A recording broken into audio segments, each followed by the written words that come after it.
안녕하세요. 저는 러시아에서 양궁 선수를 꿈꾸고 있는 안나 페로바라고 합니다. 러시아 사람이 양궁 선수라고 하니 신기하게 들릴지도 모르겠어요.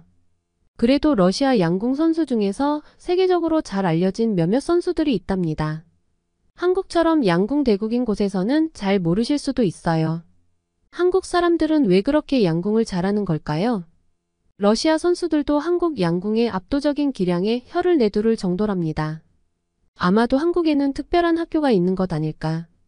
또는 양궁이 한국 전체에 퍼져 있는 스포츠라서 유독 한국이 양궁을 잘하는 것으로 생각해요. 러시아 사람들은 한국에서는 양궁 선수들이 국가로부터 좋은 지원을 받는 것은 물론 한국 모든 국민이 적어도 한 번씩은 활을 쏴봤을 것이고 그 많은 사람 중 국가대표로 뽑는 것이라고 믿고 있어요. 그러지 않고서야 그런 압도적인 성적을 거두기는 사실상 불가능하다고 생각하거든요. 해외의 많은 나라의 양궁 감독은 거의 한국인이고 이미 양궁에 있어서 한국을 따라잡을 나라는 없다고 생각해요. 여러분들은 잘 모르시겠지만 러시아에서는 한국으로 전지훈련을 주기적으로 갑니다.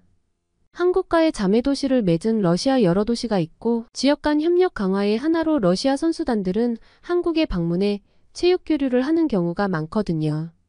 제가 속한 주니어 팀은 한국인 코치 출신이 운영하는 양궁 아카데미입니다. 제가 양궁을 시작하게 된 이유는 주의력 결핍증이 심했기 때문입니다. 가만히 앉아있질 못해 수업 중에 자리를 뜨기 일쑤였고 사소한 일도 끝까지 마무리하지 못할 정도로 산만했어요. 저도 선생님께 많이 혼나봤고 부모님도 제 버릇을 고치려고 노력하셨지만 저도 모르게 불안한 마음이 엄습해오고 여기저기 주위를 자꾸 살피는 현상이 심해졌습니다. 부모님의 걱정이 이만저만이 아니셨는데 우연히 이르쿠츠크주의 아동센터의 상담사님이 저를 태권도나 양궁을 보내는 걸 추천해 주셨어요. 단체 활동이 많은 태권도보다 개인에게 더 집중되는 스포츠인 양궁이 적합해 보이고 한국에서도 양궁은 고도의 집중력을 기르는 것뿐만 아니라 담력도 커지는 효과도 있어서 어릴 때 많이 배운다면서 이왕이면 양궁 아카데미를 다녀보는 걸 추천해 주셨죠. 부모님은 저의 주의력 결핍증을 가라앉히기 위해 더 이상 약물에 의존하지 않고 스포츠로 치료를 해보는 것이 좋겠다는 생각에 저를 이르쿠츠크주에 있는 한국인 코치가 운영하는 양궁 아카데미로 보내셨습니다. 그리고 저는 꽤 오랫동안 양궁을 배웠고 이젠 고등부 아마추어 선수로 활동도 하고 있어요. 소극적이고 항상 혼자였던 저에게 양궁은 찰떡궁합 스포츠였습니다. 사실 제가 양궁을 배우기 시작하면서 6개월 동안 활 한 번 못 잡아봤습니다. 한국의 양궁 시스템을 그대로 따라하는 아카데미다 보니 입교하고 나서는 몇 달 동안 한쪽 팔만 올리는 걸 배우고 또 몇 달 동안 두 팔을 들어 올리는 법을 연습했습니다. 처음엔 제가 너무 지루해하고 부모님은 활은 언제 쏘냐며 불만이 많으셨죠. 심지어 주의력 결핍증이 심한 저는 바른 자세로 서 있는 것 자체가 버거웠고 팔만 올리는 연습을 하는 게 정말 힘들어서 중간에 울기도 했습니다. 부모님은 한국인 코치님께 저의 특수한 상황이 있으니 활을 먼저 잡게 해주는 것을 부탁했는데요.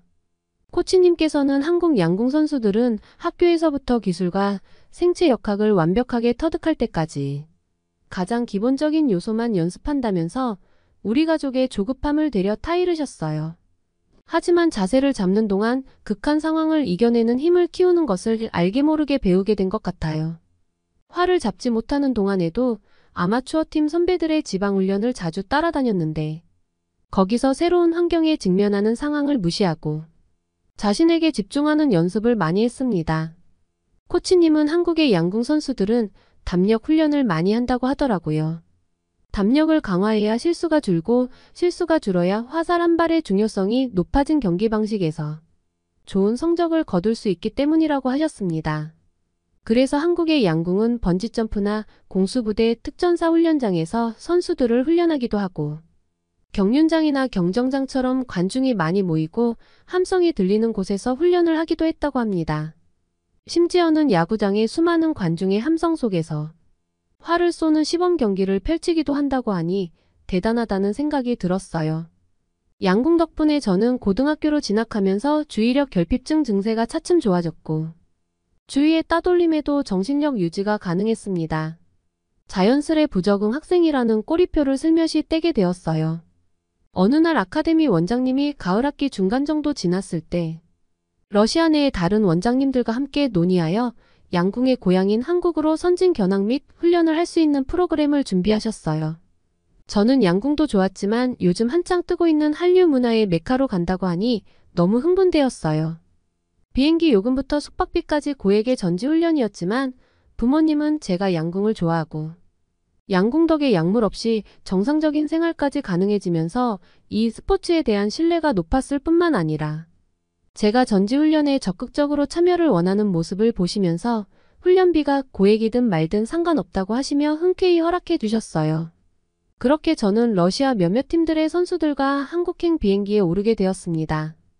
아마추어 팀이고 완전한 전지훈련이 아닌 선진문물 견학이란 의미도 있지만 마음만은 정말 올림픽 대회에 참가할 만큼 비장했습니다. 그렇게 우리는 인천공항에 도착했습니다.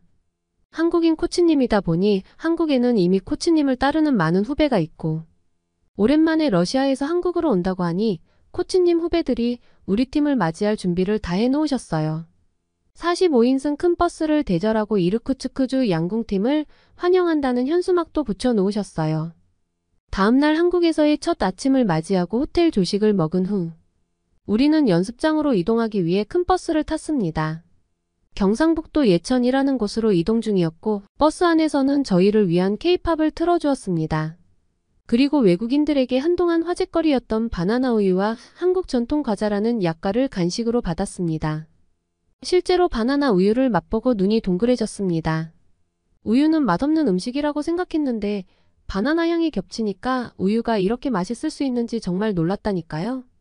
감독님은 우리가 지금 가는 곳은 도시와 조금 떨어진 외곽이고 가는 길에 시골 마을이 많으니 농가 밭이 많이 보일 거라고 하셨어요.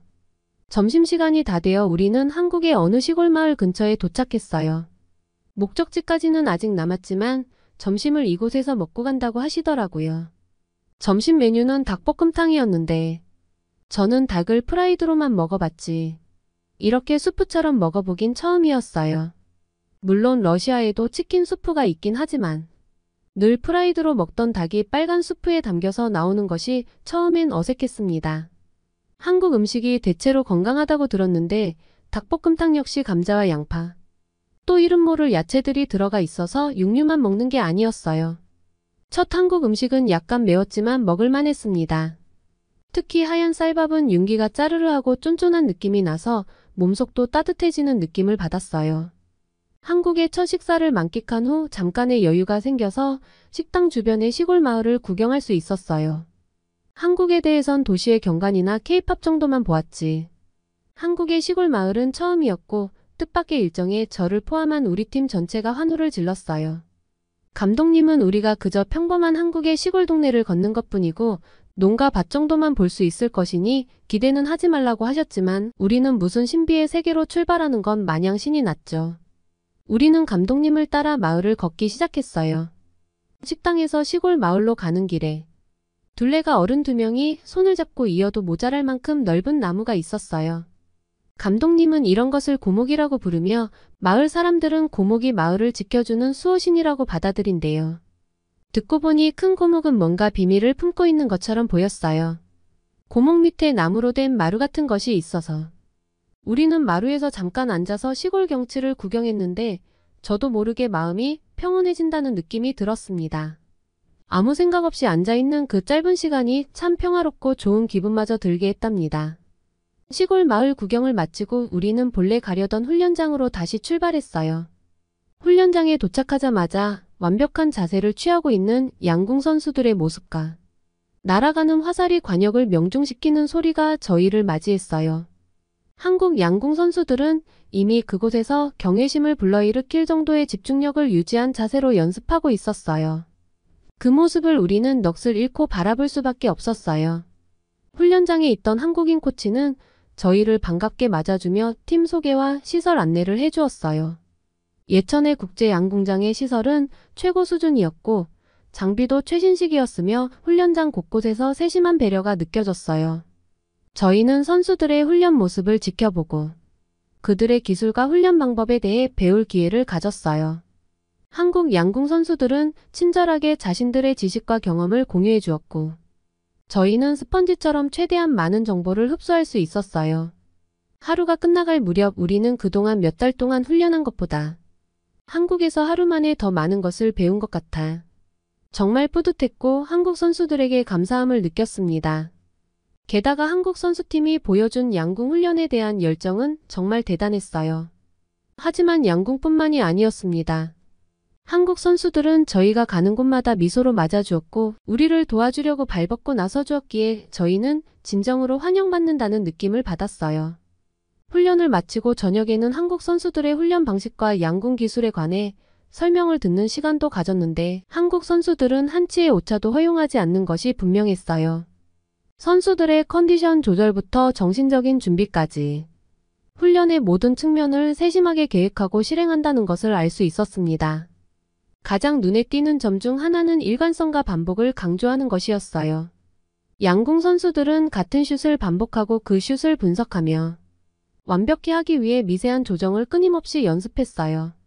하지만 이들을 돋보이게 한 것은 기술적인 능력뿐만 아니라 정신력이었어요. 양궁은 육체적인 경기만큼이나 정신적인 경기이기도 한데 한국 양궁 선수들은 정신력을 단련하는 기술을 익혀왔더라고요. 한국 선수들은 압박감 속에서도 침착함을 유지하고 당면한 과제에 집중하며 방해 요소를 차단하는 법을 연습하고 있었습니다. 이 모습을 보며 우리도 앞으로 배워야 할 것이 많다는 것을 깨달았어요. 그날 밤 숙소로 돌아갈 때 저희 모두는 흥분으로 들떠 있었어요. 우리는 한국에 대해 더 많은 것을 배우고 경험하고 싶었거든요. 이후 며칠 동안 한국 선수단과 함께 훈련하며 지도와 피드백을 받을 수 있는 겸허한 경험이었지만 엄청난 동기부여가 되기도 했어요. 실력의 격차를 확인할 수 있었고 개선의 길도 볼 수 있었답니다. 게다가 양궁의 고급 기술로 넘어가기 전에 기본기를 탄탄히 다지는 것이 얼마나 중요한지 배웠어요. 양궁 전지 훈련을 마치고 저희는 이후 다양한 한국 문화를 경험하고 무사히 러시아로 돌아왔습니다. 저는 부모님께 제가 휴대전화로 찍은 수백 장의 한국 사진을 보여드리며 일일이 설명하느라 한동안 정말 바쁜 나날을 보냈답니다. 오늘의 사연 어떠셨나요? 오늘의 사연이 좋으셨다면 구독과 좋아요를 눌러주세요. 여러분의 구독과 좋아요는 영상 제작에 큰 힘이 됩니다. 더욱더 감명 깊은 사연으로 찾아뵙겠습니다. 감사합니다.